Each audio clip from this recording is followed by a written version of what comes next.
Okay, let's mount the little camera here. Yeah, there we go. Right, let's zoom in a little bit. Yeah, what does that seem like? It seem pretty good to you? Yeah, it seems pretty good to me. How about, there we go. Let's talk about 369. We're not really talking about Nikola Tesla and 369 because everybody asks about 369. By the way, this particular isosceles triangle, if you look at it really closely, yeah, which is also this exact same triangle here that I cut out of copper a really long time ago. Yeah, it's the exact same thing tattooed on the back of my hand. I don't know if you can see it there. There we go. That's it. This is the, I'm not going to say secret, but I'm going to use the word secret. This is the incommensurate solitary, the one and only. They say there's two. The second one is this triangle right here, yeah? But all that is the incommensurate cut of this one.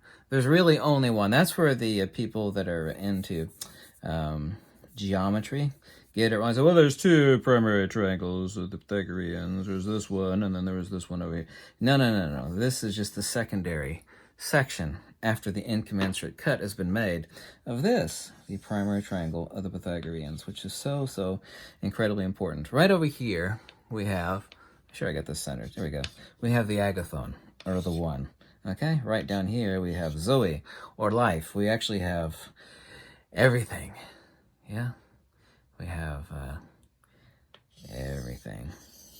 Psyche to panthos, we have life, have everything. And over here, these are the equivalents of one, except both of these are the agathon, yes?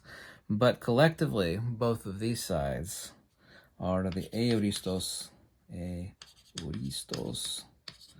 dyas, or the we call it the indefinite dia, but what we're talking about is actually the extrinsic principle of the absolute, and the extrinsic principle of the absolute is this magic number, 1 over 5 to the power of negative 3. Now, stupid people that are into math, and I'm not against math, well, it's a number.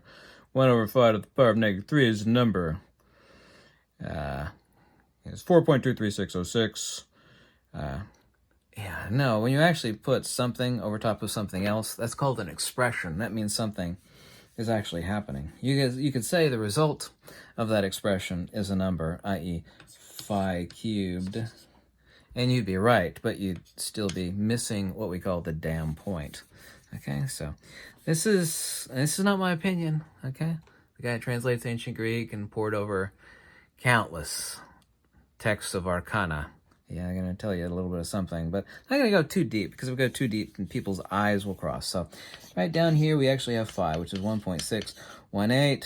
Yeah, I thought you said it was phi cubed. Well, everything is down here phi cubed, but that's why it's incommensurate. We have 1 here, and 1. And of course, you actually take this isosceles triangle. This is, by the way, the magic, if you will, isosceles triangle of the Pythagoreans. We actually have the angles over here of 36 degrees, and over here 36 degrees, and over here 108, which of course adds up to 9. Yeah, I only have 3, 6, 9, 3, 6. And by the way, 3 and 6 is also 9. And here we, of course, got up here, we got 3, 6, 9. Yeah, there we go. All right, let's not get too complicated. Eh? Let's not get too complicated. Anyway, we have the angles of 36 degrees, 36 degrees.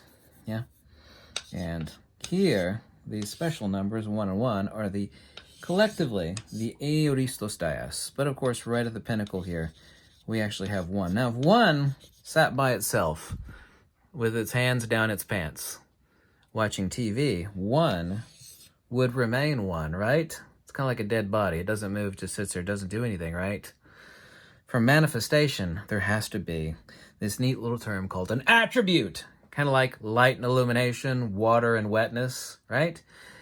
Human beings don't make a distinction between principle and attribute because there's nothing in the universe that doesn't have at least one attribute. Most things have many attributes, yeah? Like light and illumination, right? Principle and attribute. There's a distinction between light and illumination. The nature of light is that it illuminates, right? And illumination refers to light. So these are the inseparable principles and attribute of the one. So one doesn't just sit there with its hands down its pants. So we have over here the aoristos dyas, both of these. And of course, this special triangle is tattooed on the back of my hand. This is literally the Pythagorean triangle, the most important Pythagorean triangle. We actually make an incommensurate cut right here.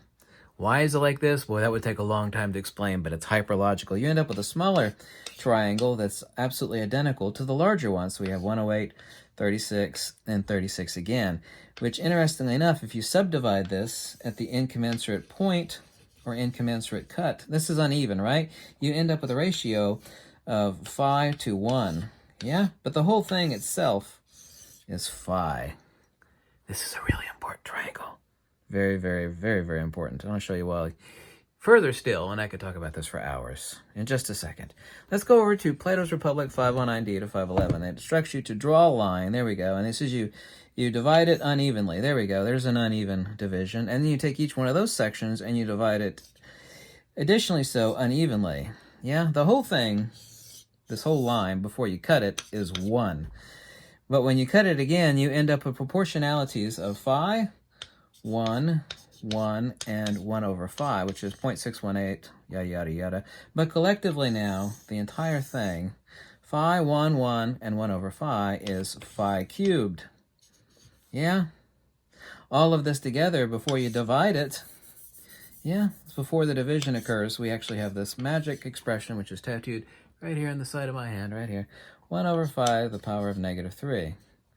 Yeah, this is the Aristostaios of the attribute, but all of these things collectively are 1. Well, that's an expression. That's a number. 1 over 5 to the power of -3 is a number. Now, when you actually take something or something else, we're talking about an expression. All of these collectively refer to the 1, but collectively they refer to the 1, or the agathon, and the Aristostaios. Yeah?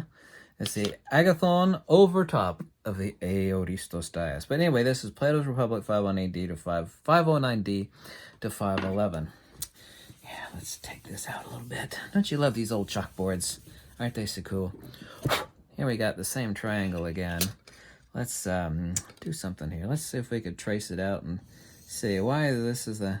You've probably seen this triangle before, but you didn't know you saw this triangle before. The 108, 36, 36. Super special, the only super special triangle of the Pythagoreans. See, the Pythagoreans weren't into geometry for the sake. Well, Pythagoreans are just into geometry. You know, they were like ancient nerds. So no, that's absolutely, that's not the case at all, actually. No, it's not. Let's see, I have to flip it over like this. If you actually take it in a tripartite. Yeah, here we go.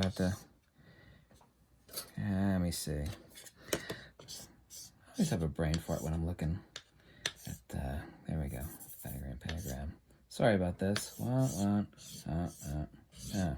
So, yeah, we got it like this. I know how to get it eventually. I keep forgetting that you actually have to cut it incommensurable right over here. So, you take the same one and you draw it this way. And you draw it this. I forgot this. It's been a long time since I've drawn it this way with a single Pythagorean triangle. Yeah. And then you take this one, you take it the incommensurate cut over here. Yeah, see, I knew I'd get it eventually. I had a brain fart there for a second. Incommensurability will actually causes literally a fart in the brain because it's kind of hard for human beings to wrap their brain around. But if you actually take this triangle in tripartite, yeah, this is where the original Trinity came from, by the way. You know, for all those folks, it's like, are you out there, if you're into religions and you're talking about trinities, oh, the Trinity came from the Pythagoreans, and who knows before them. Here we go. You've probably seen this before. This is it. This is the incommensurable Pythagorean triangle in tripartite. Yeah? You seen this one before? The tripartite manifests as a pentad. And that pentad, yeah, the Pythagoreans called Yugata. Yugata. Yeah, Yugata. Yeah, let me do it right here. Iota, theta, alpha. Yugata. It actually spells out a word. I don't want to get into that because I would have to really go far down the pike. This has nothing to do with witchcraft, okay?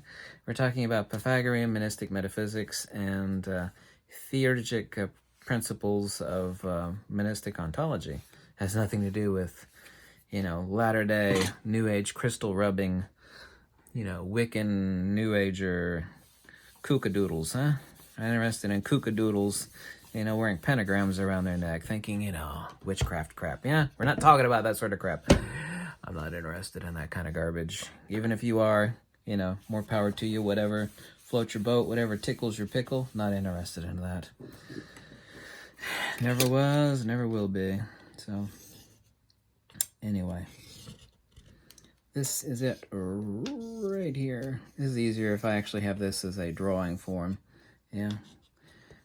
This is the isosceles of the Pythagoreans, the 108, 36, 36. And this is the agathon, or the absolute, up here. And over here we actually have the binary sisters, or the attributes of the absolute, the aoristos dias. Both of these are the aoristos dias. This is the agathon. Aoristos dias. And down here we have Zoe, or life. And the incommensurate cut right there is, once again, phi and 1. And of course, once you do that, you end up with 1, 1, and phi over here. And this is what the people that are mathematicians don't get. Phi is to 1 is 1 is to phi. What does that mean? So, well, golden ratio, I know what phi is. You really know what it means? No, I don't. It's like, well, that means phi is to 1 is 1 is to phi. That means all manifestation of beauty in the empirical world, i.e. the world of Zoe, or life, as they say in ancient Greek down here, is nothing other than a mirage of this and this and this. These is the tripartite, by the way. You actually take this triangle and tripartite, remember, and you end up with the pentagram. You remember that? This is the tripartite. The trinity, and this is the incommensurate secret of the Pythagoreans. That's not my statement. That's a statement of fact. That's the primary secret of the Pythagoreans. They said that they even killed somebody over was the incommensurability principle, the secret of the most hardcore secret of monistic metaphysics. And the tripartite of the aoristos dias and the agathon is 1, 1, and 1. But they're not, 1 and 1 and 1, 3. No. These are all. This is literally where 1 plus 1 plus 1 equals 1. Yeah, it sounds, well, that's not math. That's not math. It's not 1 plus 1 plus 1 equals phi, which is also equal to 1, as I just proved to you, yeah? Because both of these are the agathon and the aoristos dias, yeah? It's the agathon, or the 1, and both of these together are the aoristos, I'm just going to put it in short form, aoristos dias, or the indefinite dyad, right here, both of these together. But both of these together are also just 1 and 1. But phi is 1. Yeah? Everything you think is beautiful in nature, the Fibonacci sequence, spiral seashells, and all sorts of incommensurable shapes in nature, the only thing it means is that 1 is equal to phi, and phi is equal to 1. But 1 is not 1 itself. I said 1 doesn't sit there with its hands down its pants. The attribute of the 1, you listening? Very important. The attribute of the 1 is this. This is the 1, or the agathon, and this is the aoristos dias. And these collectively are, principle, and over here, attribute. Oops. I've had too much caffeine today. Principle and attribute, and all of these equal 1. But together, all of these equal this, phi. Yeah? 1 is to phi as phi is to 1. You either get it or you don't get it. And if you don't get it, you don't have insight. That's just as simple as that. But that's okay. You weren't brought up to have or to cultivate insight. You were brought up in school to memorize crap. Yeah? They didn't teach you how to think in school. They taught you how to memorize stuff. That's the problem with society today. Nobody knows how to think. You feel me? I think you feel me. But this is the magic triangle of the Pythagoreans. 108, 36, 36. Here's 1, 1, and down here is phi. But this is also equal to 1, and this is also equal to phi. but it's only equal to 5 from the perspective of this trinity of the Eurystos, so 1 and 1, and the agathon. Yeah. Peace out, Girl Scout. I hope you like this video. If you do, click the link below. Any donation is greatly welcome because I am one poor schmuck. You know that I am because I'm using a 130-year-old chalkboard to make a video in the year 2020. Yeah. I hope you like this because I live such a high life. My idea of being happy is going out with a couple bucks in my pocket and buying a big fat steak. Said the fat guy, right? Yeah. Yeah, there we go. Nobody else teaches for free, you know? I do a lot of it, though. 6,000 videos. 6,000 videos later, I still haven't had a real vacation. Anyway, catch you later.